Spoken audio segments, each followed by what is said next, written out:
ऊपर रख दूं, 25 गो मिट्टी का खरगोश बना के खरगोश के कलर में पेंट करके किसी झाड़ी में छुपा दूं, इधर से कुत्ता को इंडिकेट करूँ वो कुत्ता मिट्टी के बने हुए खरगोश को कैच करो, तो मिट्टी के खड़हा को कुत्ता कैच करेगा? बिल्कुल नहीं।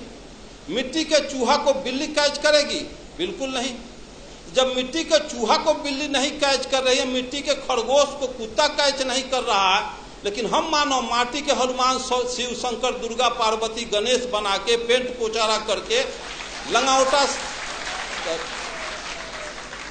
लंगावटा साया साड़ी ब्लाउज पहना के हम कर जोड़ के गिड़गिड़ाते हैं कि हे हनुमान जी, हे दुर्गा जी, हम पर कृपा करो। तो हनुमान के पास बैंक बैलेंस है कि 10-20 हजार से कृपा कर देगा?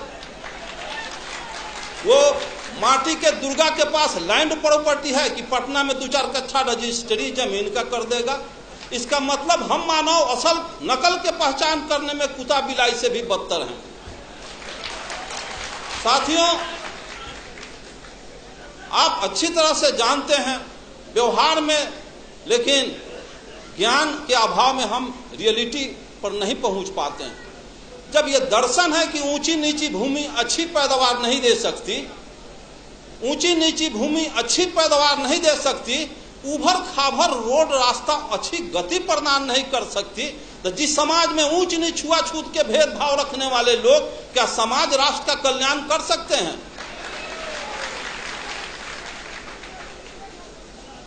ब्राह्मणवाद का सबसे बड़ा हथियार शराब और वरदान। ऐसे क्यों हो गया? तो फलाना ऋषि का शराब था। ऐसे क्यों हो गया? तो फलाना ऋषि का वरदान था। शराब और वरदान में पूरा 90% बैकवर्ड आकंठ डूबा हुआ। मैं पूछता हूं, जिसको बाबा साहब अम्बेडकर ने कहा है कि जो कौम अपने पूर्वजों का इतिहास नहीं जानता वो कौम अपना भविष्य निर्माण नहीं कर सकता, एक्चुअली मार्क्स ने कहा है कि पॉलिटिकल पावर, मार्क्स ने कहा है कि Marx told that revolution engine of history, क्रांतियां इतिहास की इंजन होती है। भारतीय परिवेश को समझा, यहां 3 बीमारी थी और बीमारी के पहले डॉक्टर दवा का इन्वेंशन नहीं करता, बीमारी के बाद दवा बनती है। भारत में 3 बीमारी है जिसका नब्ज पहचानने का काम ज्योतिबा फुले, पेरियार रामास्वामी नायकर, बाबा साहब अम्बेडकर और जगदेव प्रसाद ने किया। और जर्मनी में, इंग्लैंड, फ्रांस, रूस, चीन में 2 बीमारी थी, और पूंजीवादी और सामंती व्यवस्था, यहाँ जातीय व्यवस्था भी, ब्राह्मणवादी व्यवस्था भी है। इसलिए यहाँ का मार्क्सवाद बाबा साहब अम्बेडकर, लेनिन, जगदेव प्रसाद। तो मैं पूछता हूं कि जब ऊंची नीची भूमि अच्छी पैदावार नहीं दे सकती, उसी तरह से इतिहास जानो। 712 ईस्वी में अरब के ब्राह्मणवाद का यही तकाजा है, यही बहुत बड़ा कि शिव के त्रिशूल से बचबा, विष्णु के चक्र से बचबा, इंद्र के वज्र से बचबा, जम के दंड से बचबा, लेकिन पंडित जी के शराब से न बचबा। चंद्रलोक पर भी चले जाओगे, धह लकड़ी लेखन जड़ जाओगे। तो 712 इतिहास देखो, 712 ईस्वी में अरब के मोहम्मद बिन कासिम 6000 पलटन लेके सिंध के दाही राजा पर हमला बोल दिया। दाही राजा की 60,000 पलटन धूल चाट के हार गई। 1026 में गजनी 30,000 फौज लेके पंजाब, राजस्थान होता गुजरात पहुंचा। वहां ब्राह्मणवाद के प्रबल दूत सोमनाथ के मंदिर को ध्वस्त कर दिया। 3 लाख क्षत्रिय सेना हार गए। हिस्ट्री में पढ़ा था, सभी देवी देवता सोने चांदी के थे। 80 को खच्चर, गधा, हाथी पर गजनी, सभी शिव, शंकर, दुर्गा, पार्वती को सोने चांदी को ढाह के मार मुकदर के कचूमर निकाल के ले गया अफगान। फिर 1193 में गोरी के 12,000 फौज के सामने पृथ्वीराज चौहान की 80,000 फौज धूल चाट के हार गई। सभी मंदिरों को ढा दिया, देवी देवता कबाड़ के ले गया। फिर पानीपत की पहली लड़ाई 1526 में त्राइन के युद्ध में बाबर के 12,000 फौज के सामने राणा संगा की 60,000 फौज धूल चाट के हार गई। तो एक तरफ कहते हो कि शिव के त्रिशूल, विष्णु के चक्र, इंद्र के वज्र, जम के दंड से बचोगे, पंडित के शराब से न बचोगे। तो 712 में हार गए, 1026 में हार गए, 1193 में हार गए, 1526 में हार गए। देश गुलाम हो गया, देवी देवता लूट गई, बहु बेटी लूट गई, मार के गजरा मुल्ली की तरह काट दिया गजनी। और किसी को सरापना नहीं था कि गजनी गोरी को अंग्रेज को शराब देता तो बॉर्डर के वहीं पर लकड़ी लेखन धह धह जड़ जाता। तो ये शराब किसके लिए? ये तो कोयरी कुम्हार कानू कलवार तो यहाँ मुल्हर पर फंसौले बारी, गुह गोबर खिया के, अब पेशाब पिला के, यही हमारा दही चूड़ा खिलाएगा, यही दान दक्षिणा देगा। चलो उससे तक शराब।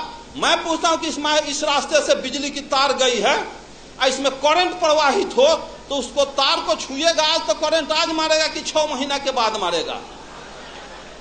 तो जब सोमनाथ के मंदिर में सोने चांदी के देवी देवता गजनी के बाल नहीं टेढ़ कर सका तो गिट्टी छड़ सीमेंट का हनुमान मेरा बयाना बिगाड़ क्या देगा?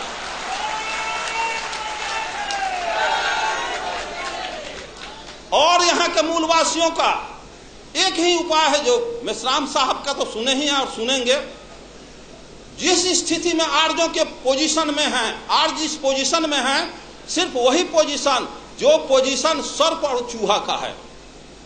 सर्प जाता है चूहे के बनाया हुआ घोंसला में, घर में बिल में प्रवेश करता है और घरवैया को, उसके बाल बच्चा को भी खा जाता है, उसको भी खा जाता है और घर वो दखल कर लेता है। उसी तरह से यहाँ के आर्य बाहर से आया और यहाँ के मूलवासी घरवैया को खा गया, आज भी खा रहा है, घर वो दखल कर लिया। 90% बैकवर्ड गुलाम बना हुआ। इसको सोचना होगा, समझना होगा, जानना होगा। दुनिया के सारे लोग ब्राह्मणवाद के तिक्रम को समझ गए कि यहाँ के बैकवर्ड मूलवास अनुसूचित जाति के लोग नहीं समझे।